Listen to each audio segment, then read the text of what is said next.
शहर गांव में ही बंगाल का फेमस जादूगरनी ही लड़का से लड़की बनाता है ही, मुर्गा से मुर्गी बनाता है ही, और चरनकवा सांप से भेंट कराता है ही, और कबूतर बनाकर नपाता कर देता है ही। आ गया भाई आ गया ही। आप सब गोर हाथ सरियाकर शांति बनाकर बैठ जाइए और दिखाता हूँ आप सभी को जादूगर। तो बच्चों जोर से हल्ला कर कर ताली बजा दो ही, ताली और जोर से हल्ला करके बजाओ ही, और कहना है काली मुर्गी उजली हो जाए ही, काली मुर्गी उजली हो जाए, और जो ताली न बजाए उसके हाथ में खुजली हो जाएगी। तो चलो अपने जादूगर का शुरुआत करते हैं। और है कोई माई का लाल जो उतरे मैदान में? ना रे बड़ी डर लगा हो, मंत्र मारा है रे। अरे जो ना रे ना रे बंगालिनिया है, मंत्र मारा है। ला उतरे दे आपका। हाय चलिए आइए। डरेगा नहीं ना? नहीं डरेंगे, एकदम नहीं डरना। नहीं डरेंगे, आइए। अच्छा तो ठीक है, इसमें फूको।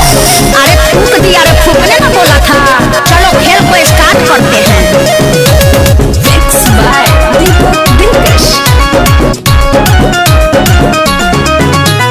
आगे नहीं देखो बंगाली जादूगर रे, खेला देखाबे तोरा गाँव शहर रे।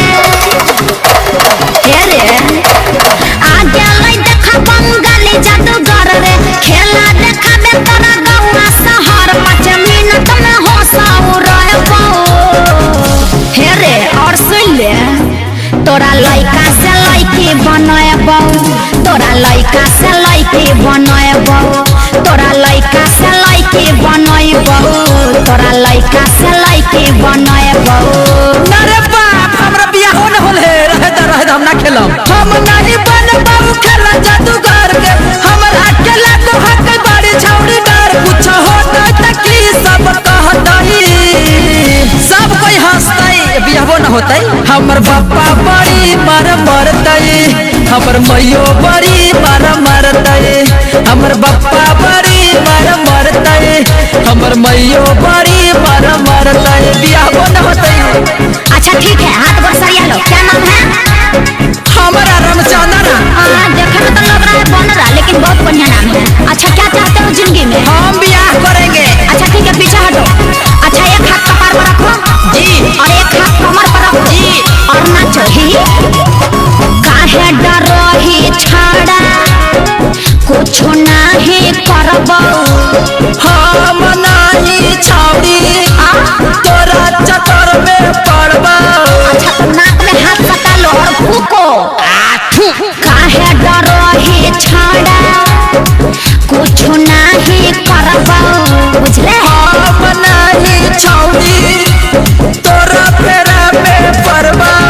हेरे पब्लिक का खाली मनोरंजन कराएबै, तोरा में छड़ा नहीं टोना लगैबै, नुकसान नहीं तोरा पहुँचाएबो। हेरे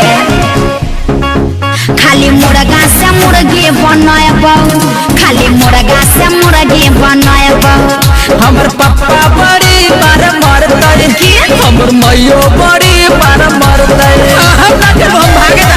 अरे रुकिए ना भागे ना, मजा किरकिरा जाएगा। ये जो मैदान में जितने लोग हैं सभी का मजा किरकिरा जाएगा। सीधे खड़े हो जाओ और फूको। गमछा बिछा के छाड़ा, नीचे जो तू सुतरे। कुछ जब होता हमारा देव छौड़ी फूट गए। अरे कुछ नहीं होगा, टेंशन क्यों लेते हो? गमछा बिछा के छाड़ा, नीचे जो तू सुतरे। कुछ यदि हमारा होता छौड़ी देव तोरा फूट गए। बेटा बेटी काश हमर मानी ले बात रे, दहियो गारंटी अकेला वो प्रकाश जैसन हखी वैसन कर देबो। झोली में हाथ डालो और पकड़ो, और छाड़ा से छौड़ी बनएबो, खाली छाड़ा से छौड़ी बनएबो। हमर बापा बड़ी मार मरतई, कुछ नहीं होगा। मैयो बड़ी मार